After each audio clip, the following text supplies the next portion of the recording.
In today's video, I'm going to teach you how to rename a layer in Photoshop. These tips apply to recent versions of Photoshop, and they're quick, reliable ways to keep your projects organized from the start. Go ahead and open your project so you can follow along. On the right side of your workspace, you should see the Layers panel, which lists each layer with a small thumbnail on the left and its name to the right.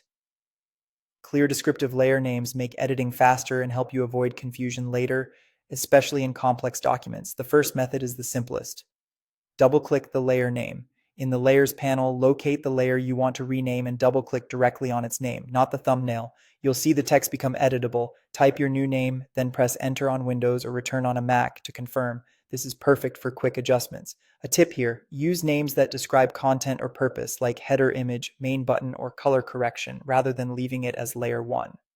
If you prefer using context menus, the second method is for you. Right-click on the layer you want to rename in the Layers panel and choose Rename Layer.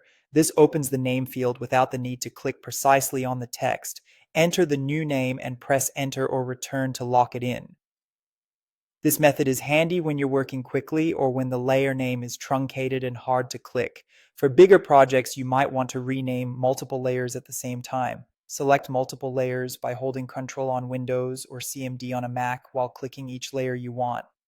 Once they're selected, right-click any one of them and choose Rename Layers. Enter a base name like background or icon, then click OK. Photoshop will automatically number them in sequence, such as background 1, background 2, and so on. This is great for batches of similar layers, like exported assets, icon sets, or frames in a sequence, and it keeps everything consistent without manual typing. After renaming, glance back at the Layers panel to confirm your changes. Organized names pay off when you need to locate elements quickly, hand off files to collaborators, or revisit a project months later. Aim for short, meaningful names, and consider a consistent format, such as using underscores or hyphens, so everything stays readable. And that's it. Now you know 3 easy ways to rename layers in Photoshop. If you found this tutorial helpful, don't forget to like this video and subscribe for more Photoshop tips and tutorials.